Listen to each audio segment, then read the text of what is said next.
여러분 혹시 주변에 이 좌중을 압도하는 그런 카리스마가 넘친 사람을 본 적이 있으세요? 야, 저 사람 정말 카리스마가 넘친다.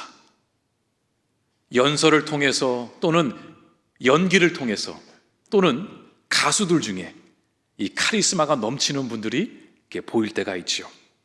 저도 주변에 그런 분을 한번 만난 적이 있습니다. 20년 전에 제가 신대원에 다닐 때에 그때 하버드에서 교수로 있었던 이 코넬 웨스트라는 이 흑인계 미국인 교수님이 저희 학교에 한 학기 이제 강의를 하러 오신 적이 있습니다.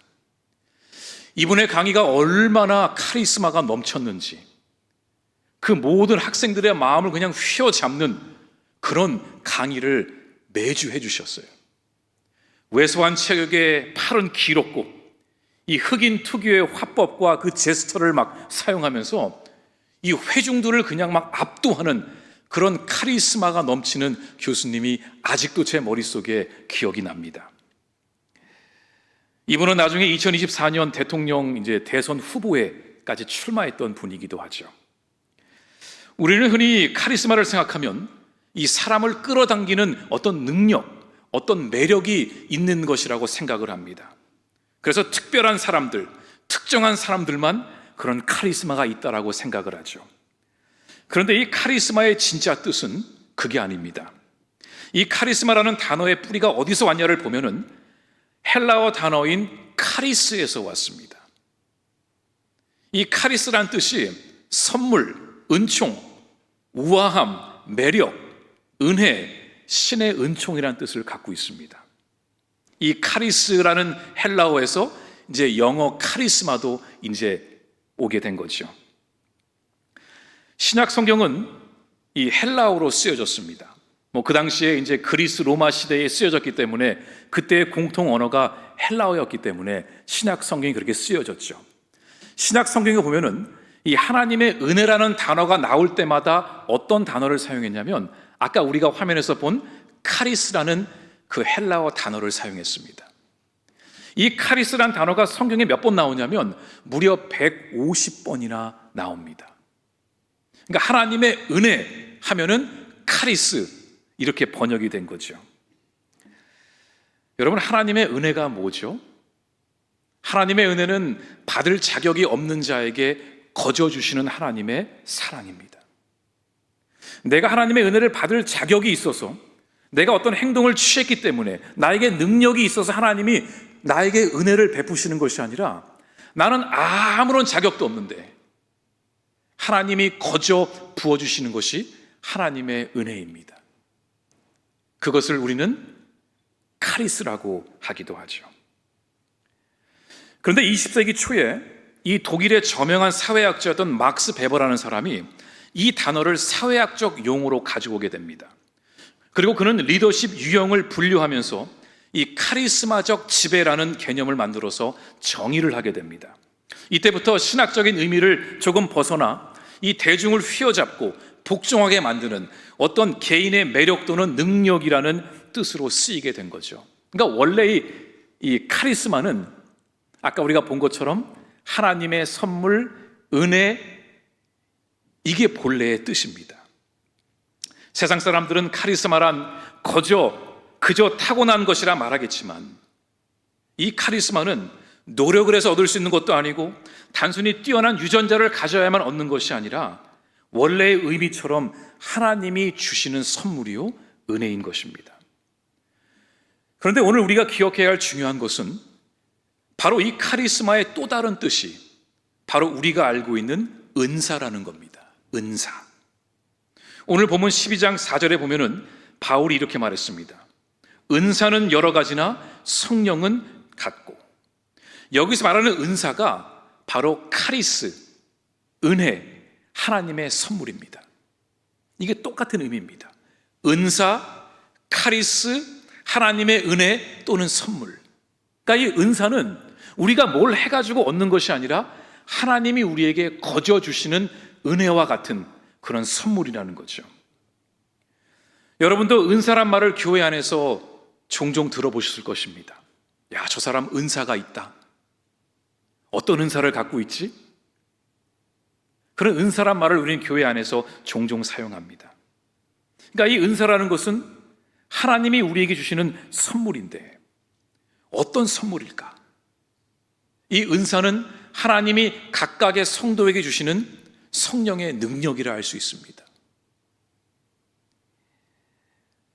하지만 모든 사람들이 이 교회 안에서 똑같은 은사를 받는 것은 아닙니다. 각 사람마다 각각의 다른 은사를 주시는 거죠. 그래서 바울은 오늘 4절에서 은사는 여러 가지나 그랬습니다. 하나의 은사가 아니라, 하나의 은사로 모든 교인들에게 다 주는 것이 아니라 각각 다른 성령의 능력, 하나님의 은혜, 하나님의 선물을 주셨다라는 겁니다.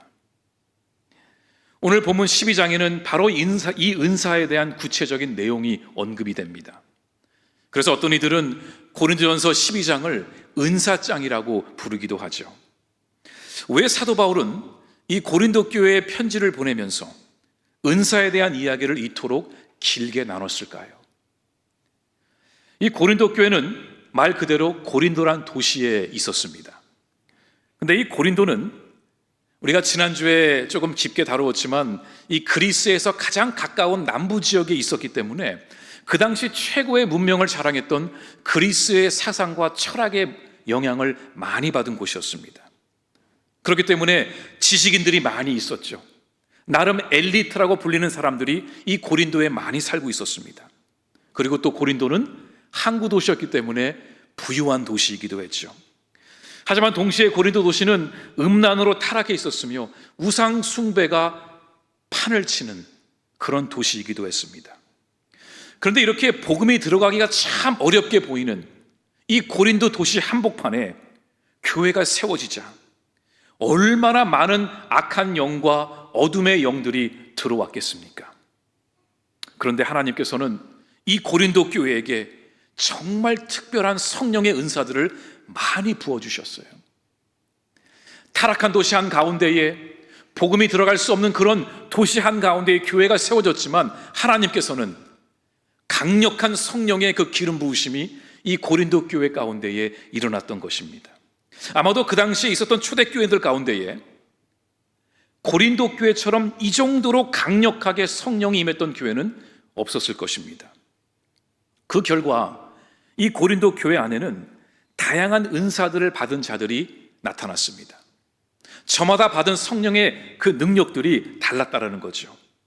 어떤 이는 지혜와 지식의 은사를 받았고, 영들을 분별하는 은사를 받았고, 믿음의 은사, 병 고치는 은사, 능력을 행하는 은사, 예언과 방언의 은사, 통역을 하는 은사, 그뿐만이 아니라 위로하는 은사, 섬기는 은사, 구제하는 은사, 긍휼의 마음을 품는 은사, 각각 다양한 은사들이 이 고린도 교회 안에 나타나기 시작했습니다. 너무나 감사한 일이었죠. 온갖 타락과 우상으로 가득 탄 이 도시 안에서 고린도 교회가 굳건히 세워질 수 있었던 그 비결은 바로 성령의 은사들이 성도들에게 아낌없이 부어졌기 때문이었습니다. 그런데 교회가 영적으로 부흥을 하자 전혀 예상치 못했던 문제가 생겨나기 시작했습니다. 그러니까 이 문제는 결국은 오게 돼 있나 봐요. 좋은 일이 생겨도 문제가 오고, 안 좋은 일이 찾아와도 또 문제가 생기고, 문제는 계속 찾아오지만 그 문제를 어떻게 하나님의 방법으로 풀어나가는가, 이것이 중요한 것이겠죠. 자, 이 교회에 이 영적으로 성령의 역사가 충만했던 교회 안에 문제가 찾아왔습니다. 근데 어떤 문제가 있었을까요? 성령 충만한 자들이 모여 있는데 왜 문제가 생겼을까요? 이들 사이에 시기와 질투, 다툼이 일어난 것입니다. 왜 그랬을까요? 이유는 하나였습니다.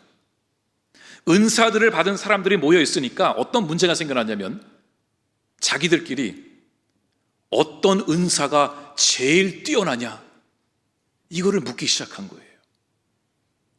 수많은 은사들이 보이는데 이 중에 어떤 은사가 제일 으뜸이지? 어떤 은사를 갖고 있는 사람이 성령이 충만한 사람이고 믿음이 좋은 사람이지? 이거를 자기들끼리 우열을 다투기 시작했습니다.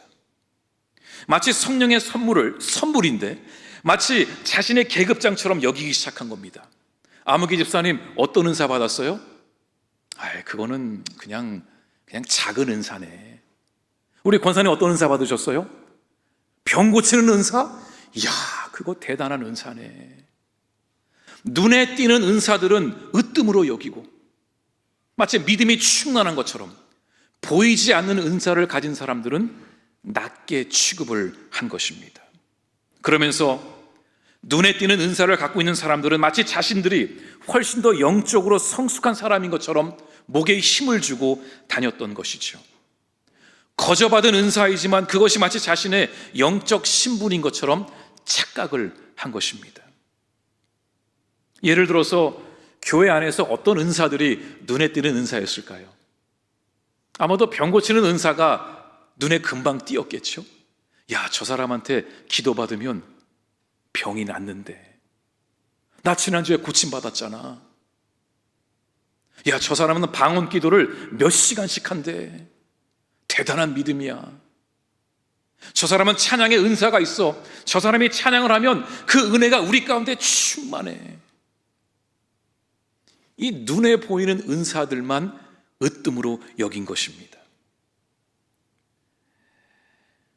이런 은사를 갖고 있는 사람은 믿음이 좋은 자, 보이지 않는 은사를 갖고 있는 사람은 믿음이 별로 없는 자로 취급한 거죠. 하지만 거기서 끝이 아니었습니다. 이들은 교회 안에서 은사를 받은 사람, 소위 은사파들과 은사를 받지 못한 사람들을 구분하기 시작했습니다. 야, 우리는 성령의 능력이 있는 사람들이야. 저기 저 사람들은 아무런 은사가 없잖아. 쟤네들은 아직 믿음이 부족해. 편을 가르기 시작하고 구별하기 시작했어요. 정리를 해보면 이들은 은사가 있는 자와 없는 자를 갈라서 공동체를 쪼갰고, 은사를 받은 사람 사이에 누가 더 높은지를 따지고자 했고, 하나님이 그냥 거저 주신 그 은사가 도리어 지체들을 차별하고 소외시키고 내려다보는 그런 권력의 무기가 된 것입니다. 그래서 사도 바울은 2절에서 이렇게 말한 겁니다. 너희도 알거니와 너희가 이방인으로 있을 때에 말 못하는 우상에게로 끄는 그대로 끌려갔느니라. 이게 무슨 말일까요? 지금 너희들이 누가 더 신령한지, 누가 더 영적으로 파워가 있는지, 누가 더 믿음이 좋은지 지금 다투고 있는데, 야, 너희들 예수 믿기 전에 저기 돌덩이 앞에서 물 갖다 놓고 절하던 그런 너희들이었어. 그렇게 잘난 너희들도 예전에는 나무 앞에 가서 빌고 절하고 그런 가짜 우상들을 믿었던 너희들이야. 너희들 다 똑같아. 다 같은 죄인들이야. 그런데 무슨 지금 와서 누가 더 신령하고 누가 더 믿음이 좋고 그런 말을 하면 안 되지. 그런 의미로 2절을 얘기한 거예요. 이들은 하나님이 주신 은사를 너무나도 잘못 이해하고 있었습니다. 그래서 바울은 이 고린도전서 12장에서 이 성령의 은사가 무엇인지, 이 은사가 어디로부터 왔는지, 그리고 더 나아가 은사의 목적이 무엇인지를 조목조목 설명하기 시작합니다. 오늘 본문 8절에서 10절까지 보면은 이 성령이 주시는 여러 가지 은사들이 있음을 말해주는데, 오늘 본문 말씀에 나오지 않는 성령의 은사들은 이 로마서 12장에 또 기록되어 있습니다. 그러니까 그 당시에 초대교회에 있었던 그 성령의 은사들이 고린도 교회와 로마 교회도 있었는데, 이 두 개를 나란히 비교해 보면 그 당시 초대교회에 이런 은사들이 있었음을 알게 됩니다. 지혜의 은사, 지식의 은사, 영들을 분별하는 은사, 믿음의 은사, 병 고치는 은사, 능력을 행하는 은사, 예언의 은사, 방언의 은사, 방언을 통역하는 은사, 섬기는 은사, 위로하는 은사, 구제하는 은사, 리더십의 은사, 긍휼을 베푸는 은사 등등이 그 당시 초대교회 안에 있었던 것입니다. 왜 바울은 이렇게 자세하게 성령의 은사들을 나열해 두었을까요? 지금 바울은 이 은사들을 쭉 말해주면서 이 은사들에 있어서 정말로 중요한 한 가지를 말하고자 한 것입니다. 그 내용이 오늘 본문 4절에서 6절까지 나옵니다. 은사는 여러 가지나 성령은 같고, 직분은 여러 가지나 주는 같으며, 또 사역은 여러 가지나 모든 것은 모든 사람 가운데 이루시는 하나님은 같으니. 지금 이 말씀 속에서 반복되고 있는 것이 있죠. 여러 가지나 같고, 여러 가지나 같으며, 여러 가지나 같으니. 그러니까 이 성령의 은사들은 여러 가지가 있다는 거예요. 그 여러 가지 은사들을 가지고 여러 직분들을 맡게 되고, 그 각자 맡은 직분을 가지고 여러 사역들을 감당하는 것이라는 거죠. 그러니까 교회 안에는 하나의 은사만 있는 것도 아니고, 하나의 직분만 있는 것도 아니고, 하나의 사역만 있는 것이 아니라 다양하게 여러 가지가 이 교회 안에 있음을 바울은 말하는 것입니다. 자, 그런데 우리 다시 한번 4절에서 6절을 볼까요?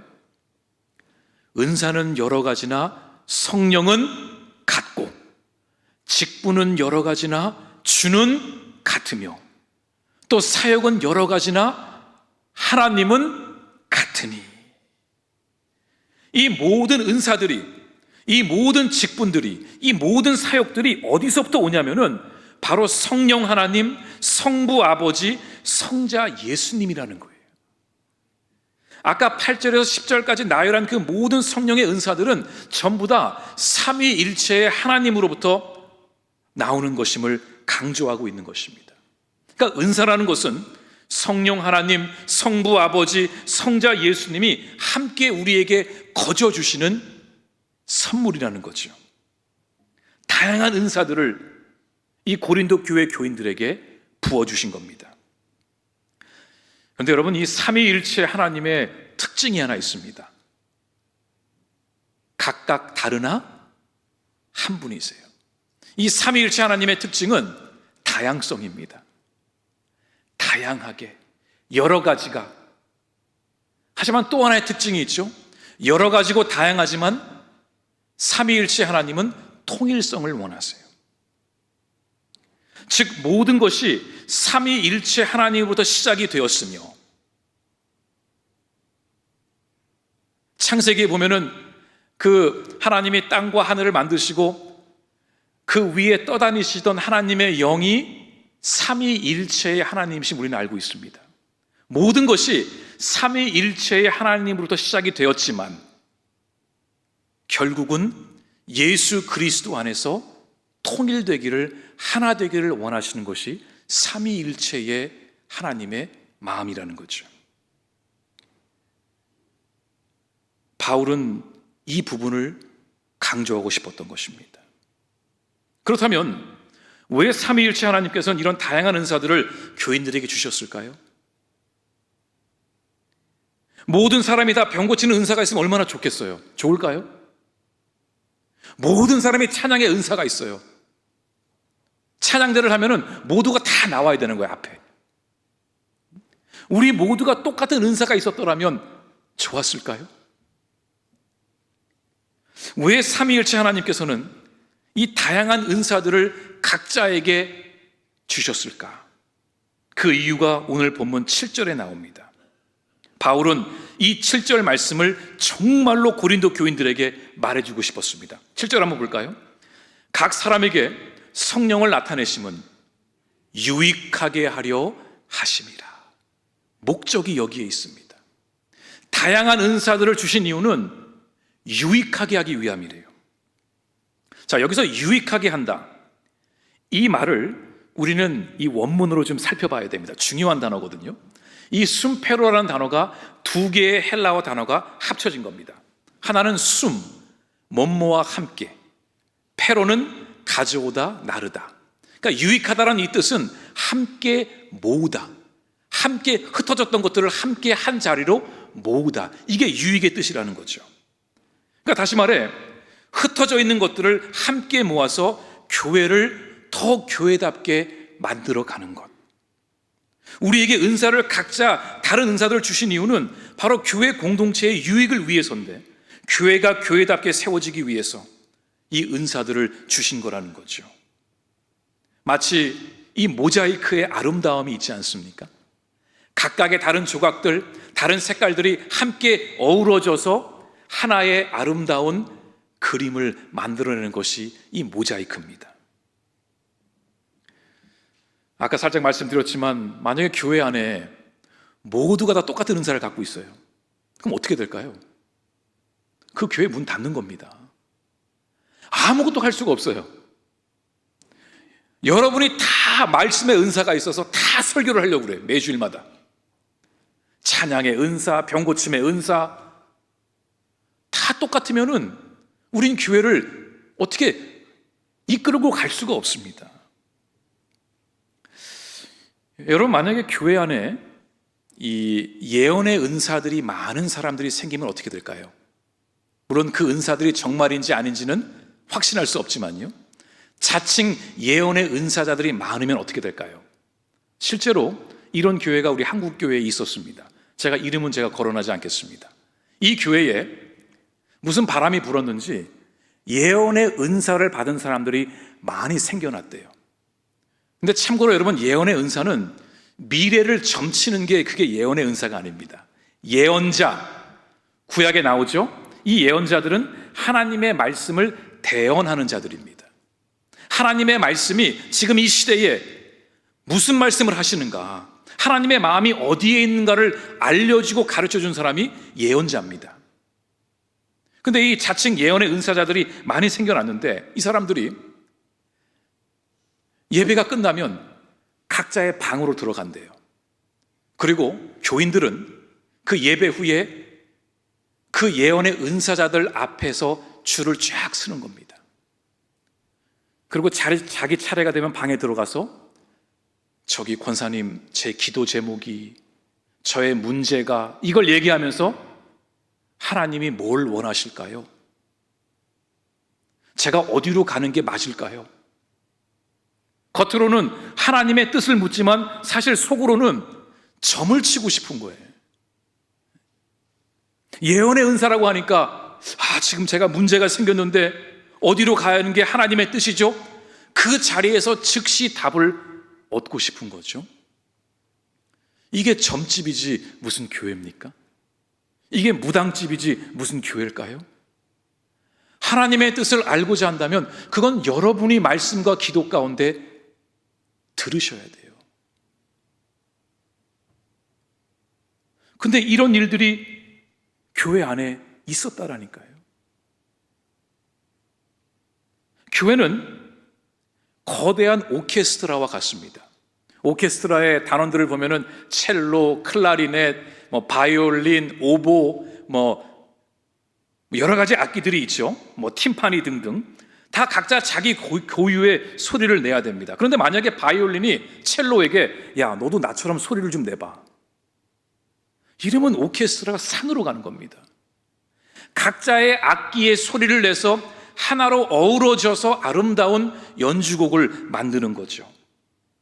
우리의 지휘자가 되시는 성령님의 그 인도하심을 따라 모든 악기들은 예수가 우리의 구주 되심을 연주하는 것, 그것이 교회 오케스트라의 사명이죠.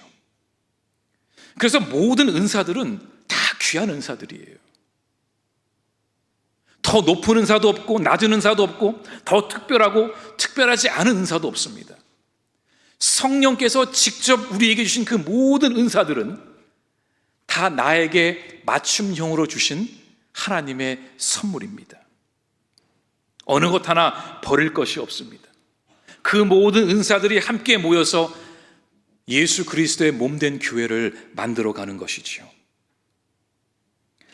예전에 제가 이 광성교회에서 이제 교구 사역을 할 때 여러 가지 일들이 있었지만 그 중에 제일 좀 신경이 많이 쓰였던 그 사역 중에 하나는 이 장례가 나면은 사람들을 많이 모아야 돼요.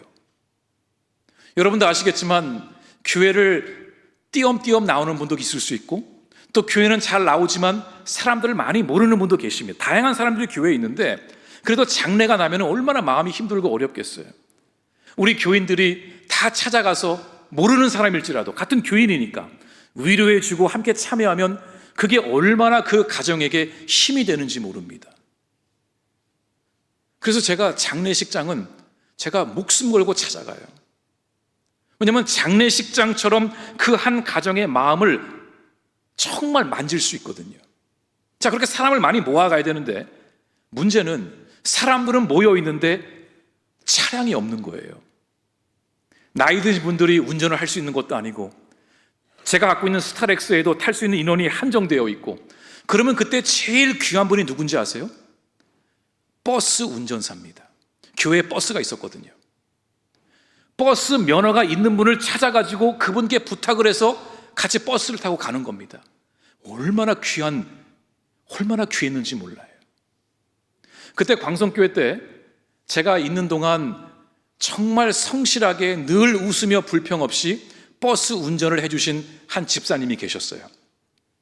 저는 이분이 직업이 버스 운전사인 줄 알았어요.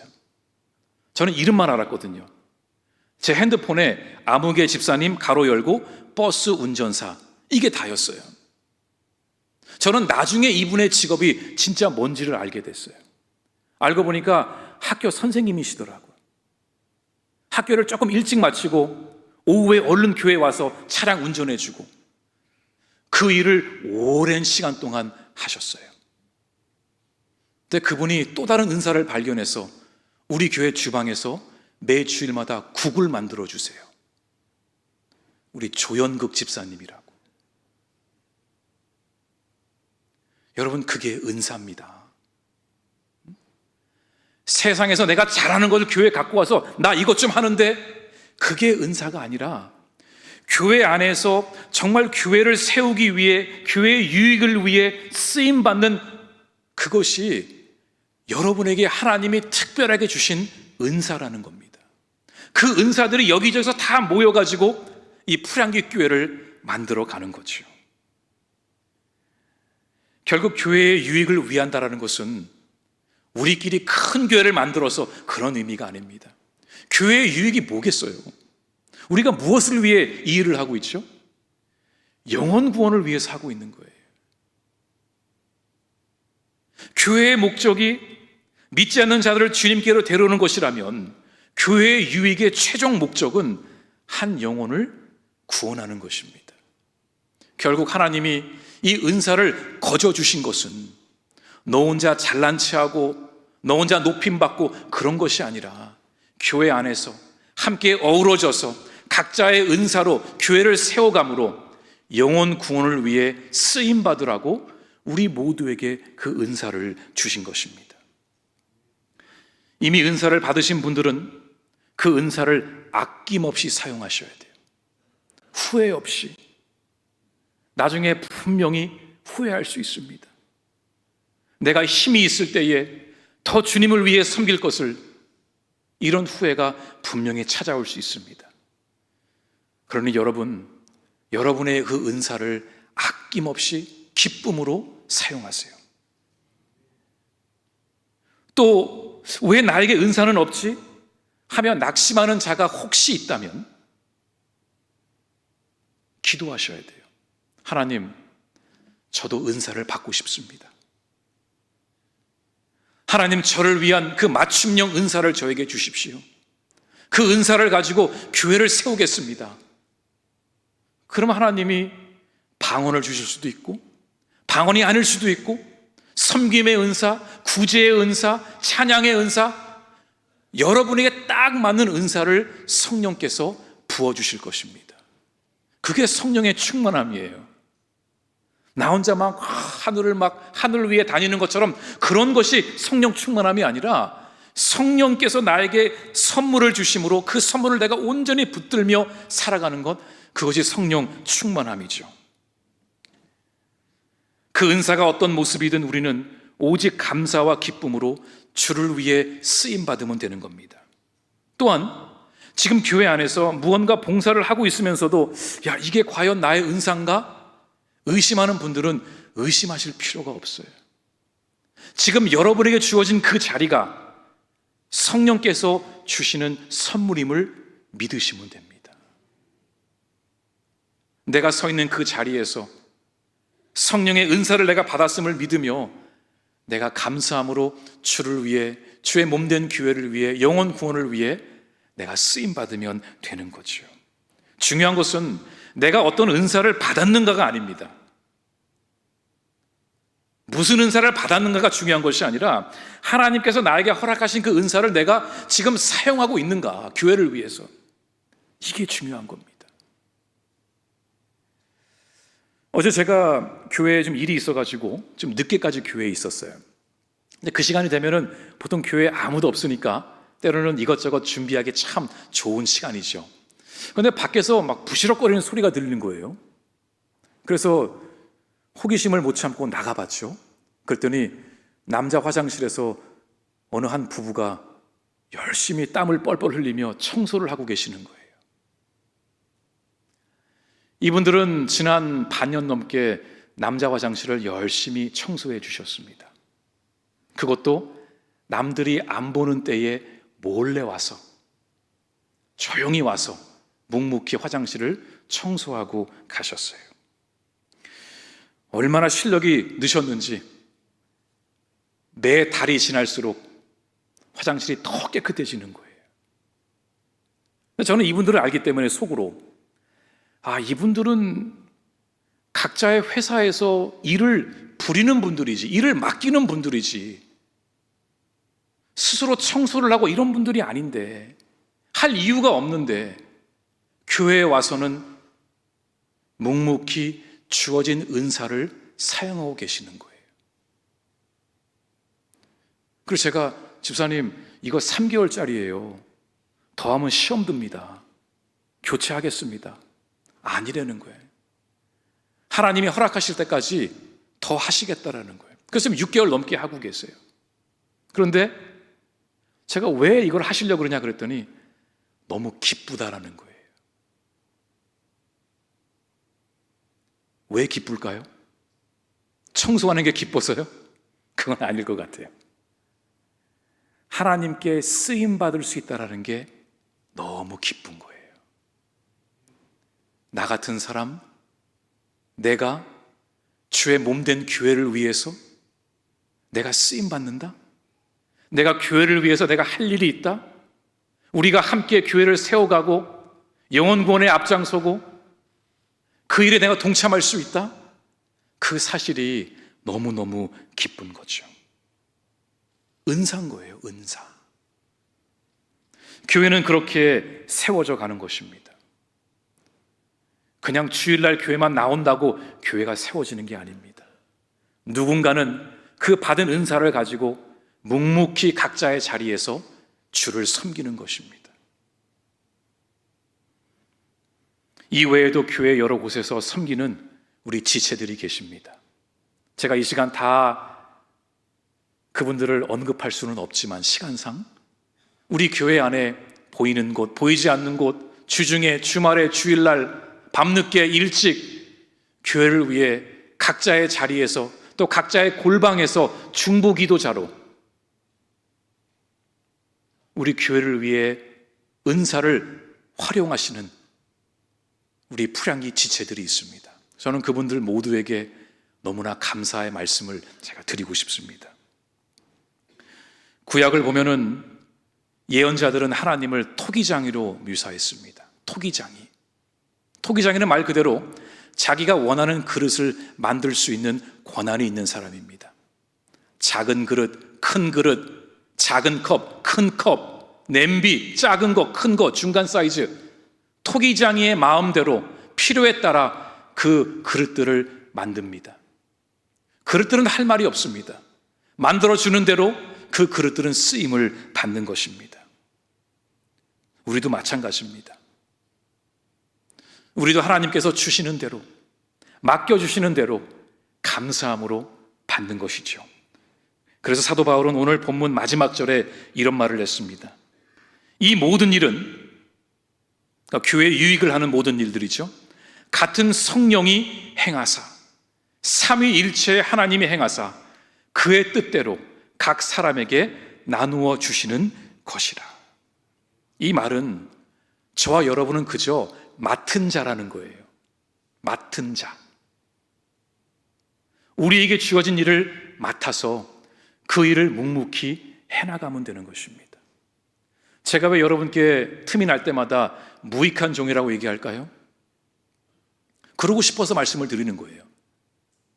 제가 감히 지금 주님 앞에서 저는 무익합니다 이걸 하고 싶은 것이 아니라, 제가 입술로 선포를 함으로 저도 무익한 종이 되고 싶은데, 이 무익한 종은 자기에게 맡겨진 일만 감당하고 떠나면 되는 거예요. 이게 믿음의 길입니다. 나에게 주어진 분량, 나에게 주어진 그릇, 나에게 주어진 사역을 잘 감당하고 하나님의 때에 하나님께 순종하며 부름받는 것, 그것이 저와 여러분에게 주어진 신앙 생활입니다. 저는 간절히 기도하기를 우리 풀향기교회 모든 성도들에게 성령의 기름 부으심이 있기를 간절히 기도합니다. 정말 아침마다 기도합니다. 하나님, 인간의 말로 바꿀 수 없는 것들, 인간의 말로 감동을 줄 수 없는 것들 성령께서 하셔서 우리 풀향기교회 모든 교우들이 성령을 경험하게 하시고 성령의 은사를 받게 하시고 성령의 기름 부으심을 받게 하셔서 우리 모두가 함께 이 시대에 주의 일을 감당하게 하여 주옵소서. 이번 한 주도 그 기도를 가지고 우리 모두가 각자의 자리에서 더 힘있게 나아갈 수 있기를 간절히 주님의 이름으로 축원합니다. 우리 같이 기도하겠습니다. 우리 이 시간 함께 말씀을 붙들며 함께 한 마음으로 한 목소리로 기도하기를 원합니다. 하나님, 주님께서는 우리 모두에게 은사를 주셨고 또 주시고자 하십니다. 우리가 자격이 있어서가 아니라, 우리가 뛰어나서가 아니라 삼위일체 하나님께서 우리에게 거저 주시는 선물이요 거저 주시고자 하는 하나님의 은혜임을 알게 하여 주시옵소서. 고린도 교회처럼 눈에 띄고 드러나는 은사를 가졌다고 해서 영적 교만에 빠져 우열을 가리거나 편을 가르지 않게 하여 주옵소서. 눈에 보이지 않는 작은 섬김과 봉사 역시 하나님께서 각 사람에게 주신 특별한 은사임을 알게 하시고 다른 사람과 비교하며 스스로를 낮추거나 낙심하지 않게 하여 주옵소서. 서로 다른 악기들이 모여 하나의 아름다운 교향곡을 연주하듯 성령님의 인도하심을 따라 우리 각자의 은사를 붙들고 주의 몸된 풀향기교회를 아름답고 하나됨을 이룰 수 있도록 세워가게 하여 주시옵소서. 우리 함께 말씀을 붙들며 함께 한 마음으로 우리 함께 기도하겠습니다.